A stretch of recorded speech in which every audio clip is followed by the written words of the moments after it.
Assalamualaikum warahmatullahi wabarakatuh. Selamat pagi Ibu dosen, Ibu Farliana Supartia, STMT, beserta kawan-kawan semua. Perkenalkan, nama saya Muhammad Ridwan Hidayat dengan NIM 25115151087 di Prodi Teknik Industri Sekolah Tinggi Teknologi Wastu Kencana Purwakarta. Sekarang saya akan mempresentasikan model tata surya mini sebagai analogi untuk memahami struktur atom dalam kimia dasar. Sebelum membahas lebih lanjut model tata surya mini sebagai analogi untuk memahami struktur atom, penting bagi kita untuk memahami atom itu sendiri. Atom adalah partikel paling kecil yang masih memiliki sifat dari suatu unsur. Ia dapat dibayangkan sebagai sebuah struktur sangat kecil yang terdiri atas inti dan awan elektron. Di bagian inti terdapat proton yang bermuatan positif dan neutron yang tidak bermuatan. Sementara elektron yang bermuatan negatif bergerak di sekitar inti dalam suatu ruang yang disebut awan elektron. Meskipun atom tampak padat, sebagian besar volumenya sebenarnya adalah ruang kosong, karena inti atom ukurannya sangat kecil dibandingkan dengan daerah tempat elektron bergerak. Semua benda di sekitar kita, udara, air, logam, tubuh manusia terbuat dari atom-atom yang saling bergabung membentuk molekul atau struktur lain. Dengan kata lain, atom adalah dasar dari semua materi di alam semesta. Dalam presentasi kali ini, kita akan membahas struktur atom dalam analogi tata surya. Karena kita semua sudah tidak asing dengan tata surya. Atom adalah bagian terkecil dari materi yang terdiri dari inti atom dan elektron yang mengelilinginya. Untuk membantu pemahaman dasar tentang struktur atom, digunakan model analogi tata surya di mana inti atom diibaratkan sebagai matahari dan elektron sebagai planet yang mengorbit. Analogi tata surya sering digunakan untuk menjelaskan struktur atom, membantu pemula memahami konsep inti atom dan elektron. Model ini sangat membantu bagi siswa yang baru mempelajari kimia dasar karena memberikan gambaran visual yang sederhana. Analogi tata surya dan atom. Di tata surya, matahari sebagai pusat. Di atom ada inti atom sebagai pusat. Di tata surya ada planet yang mengorbit pada lintasan tertentu, dan di atom ada elektron yang mengorbit pada inti. Di tata surya ada gaya gravitasi. Di tata surya ada gaya gravitasi untuk menjaga keseimbangan. Begitupun di atom ada gaya elektrostatik untuk menjaga elektron tetap terikat. Kesamaan struktur dan gaya. Dalam model atom awal, khususnya model Bohr, atom sering diibaratkan seperti tata surya.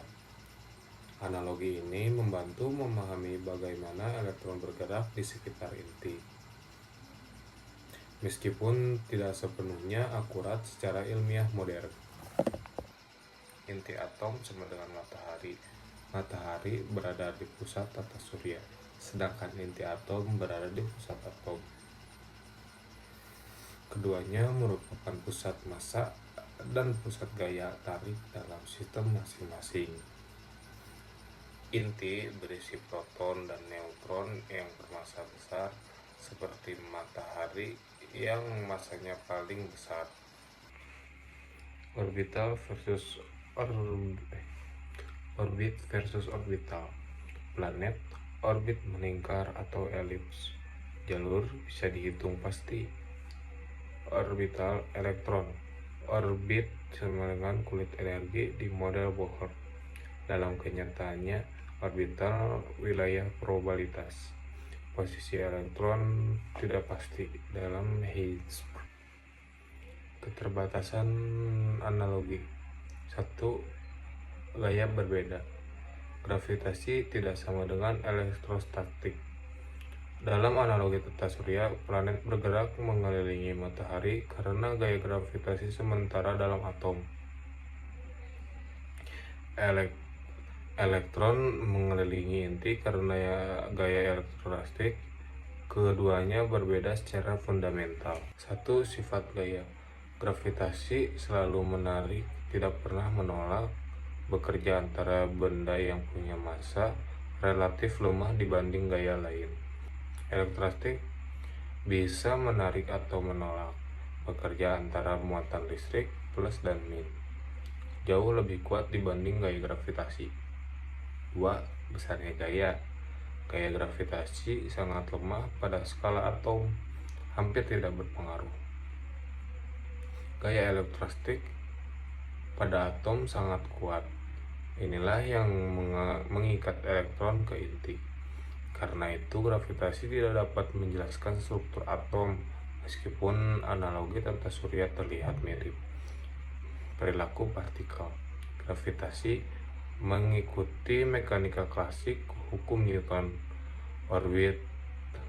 Orbita planet bisa dihitung dengan pasti. Elektrostak dalam atom tunduk pada mekanika kuantum, tidak menghasilkan lintasan pasti. Elektron tidak berputar layaknya planet, tetapi berada dalam awan probabilitas. 2. Elektron tidak bergerak dalam lintasan pasti. Dalam analogi tata surya, elektron digambarkan seperti planet yang mengorbit inti. Namun, pada kenyataannya, elektron tidak bergerak dalam lintasan pasti karena sifat kuantum dan prinsip ketidaksamaan. Elektron hanya dapat dijelaskan melalui orbital, yaitu awan probabilitas tempat elektron mungkin berada. 3. Prinsip ketidakpastian Heisenberg.